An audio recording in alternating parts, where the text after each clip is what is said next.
Assalamualaikum warahmatullahi wabarakatuh.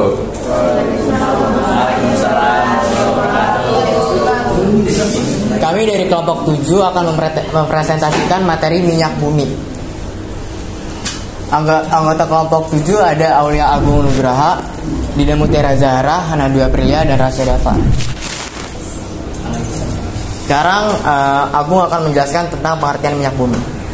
Nah, di sini pengertian minyak bumi itu, minyak bumi atau petroleum adalah bahan bakar fosil yang merupakan bahan baku untuk bahan bakar minyak, bensin, dan banyak produk-produk kimia, dan merupakan sumber energi yang penting karena minyak memiliki persentase yang signifikan dalam memenuhi konsumsi energi dunia. Nah, di sini ada komposisi minyak bumi. Penyusun utama minyak bumi adalah hidrokarbon, terutama alkana siklokana, senyawa aromatis. Nah, di sini ada tabelnya. Tabelnya itu jenis senyawa itu ada hidrokarbon. Hidrokarbon ini persentasenya 90 sampai 99%, dan kandungannya itu kandungan senyawanya itu alifatik jenuh, aromatik, dan sikloalkana. Yang kedua ini ada belerang. Belerang ini persentasenya 0,7 sampai 7%. Kandungan senyawanya tioalkana dan alkanatiol. Yang ketiga ada nitrogen.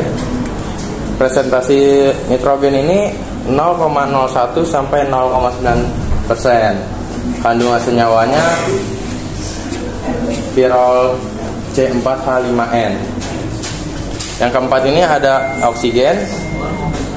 Presentasenya itu 0,01 sampai 0,4%. Nah, kandungan senyawanya ini asam karbon silat. Nah, yang kelima ada organologam. Ini presentasenya sangat kecil, dan kandungan senyawa itu logam nikel.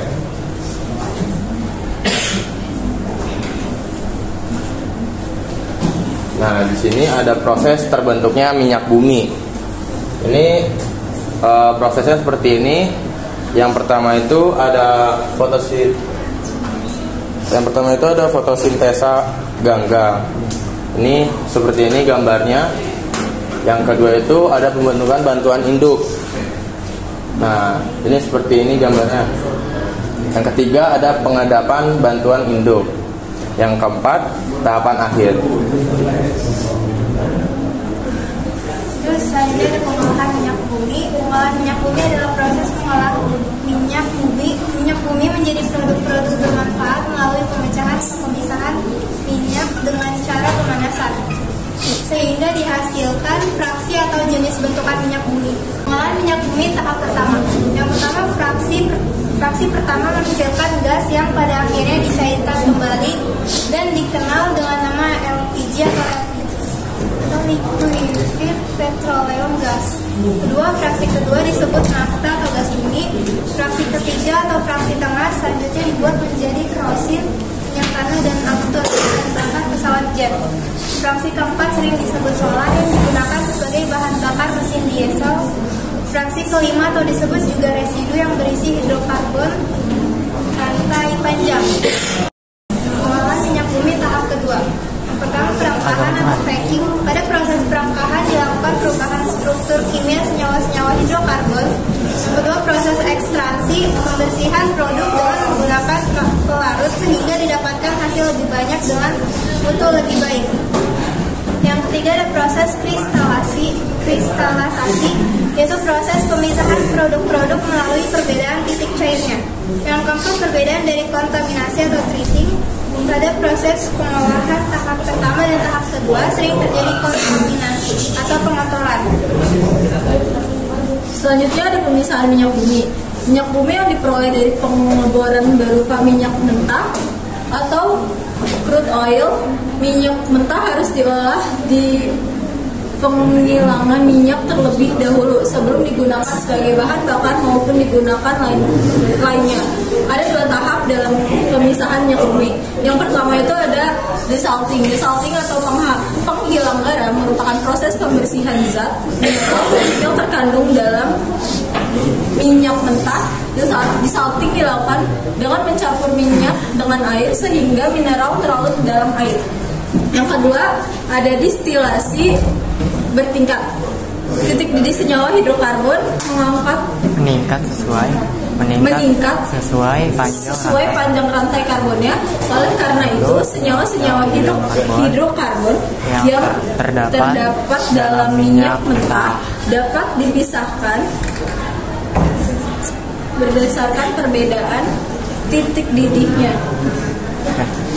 Nah, yang kita lihat ini adalah tabel fraksi minyak bumi. Nah, jumlah atom yang paling kecil itu yaitu gas, dan jumlah atom yang paling banyak itu aspal.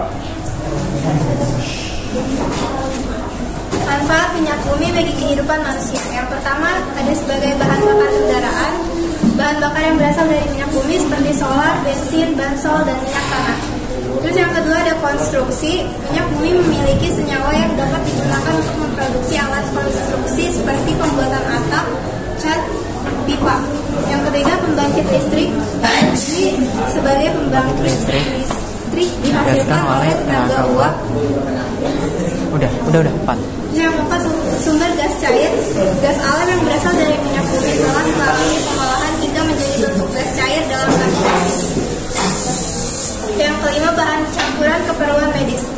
Minyak bumi kerap dipakai sebagai bahan pembuatan produk konsumsi, obat-obatan, alat pelindung, dan alat keamanan tenaga medis. Yang keenam, ada produksi bahan serat. Produksi bahan serat ini dapat digunakan untuk pembuatan rangkaian produk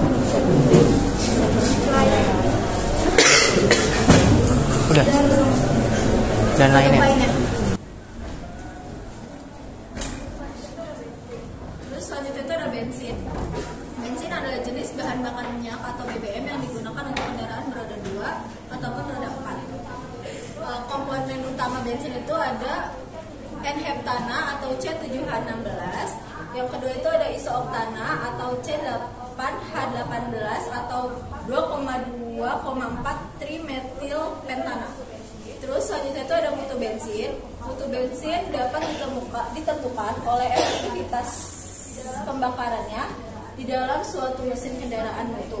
Bensin semakin baik jika persentase isooktananya lebih tinggi dari N-heptana dalam bensin yang terlibat saat proses pembakaran. Selanjutnya ada bilangan oktan. Bilangan oktan adalah ukuran kemampuan bahan bakar untuk mengatasi ketukan saat proses pembakaran. Yang pertama itu ada angka oktan 100 untuk bensin dengan 100% isooctana. Terus yang kedua itu ada angka oktan untuk bensin dengan 100% N-heptana karena paling banyak ketukan mesin.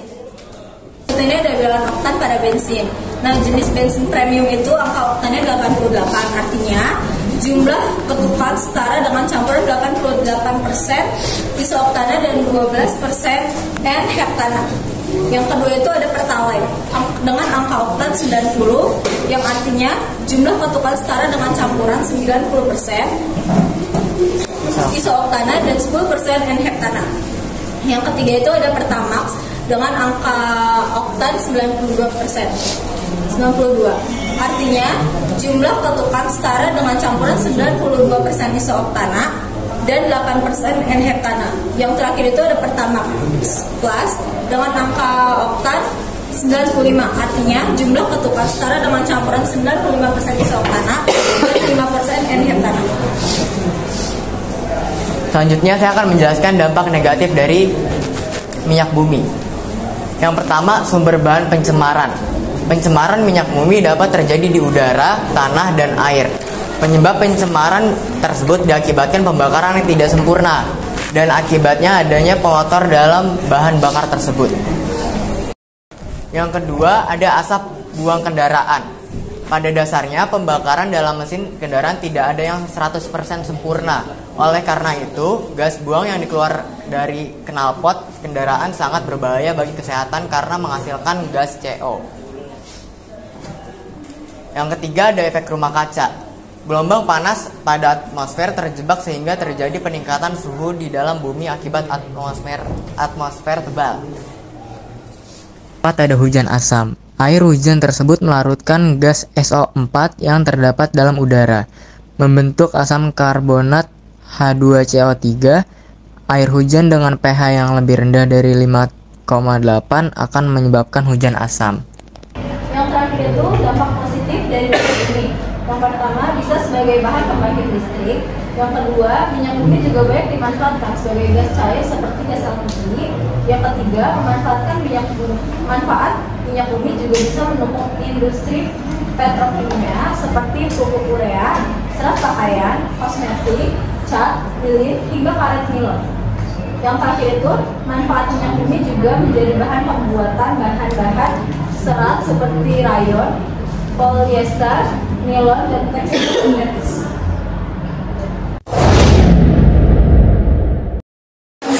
Mau nanya, kalau yang dimaksud dengan distilasi di dalam pengolahan minyak bumi itu apa? Oh, distilasi itu kayak proses pemisahan minyak bumi. Itu caranya itu dipanasin, jadi nanti dia menghasilkan beberapa fraksi minyak bumi gitu.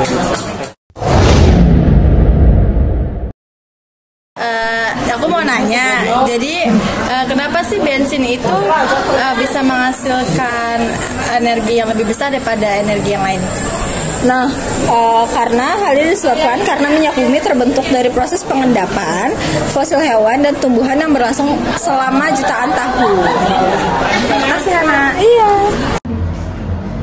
Sekian dari kelompok 7. Wassalamualaikum warahmatullahi wabarakatuh. Waalaikumsalam warahmatullahi wabarakatuh.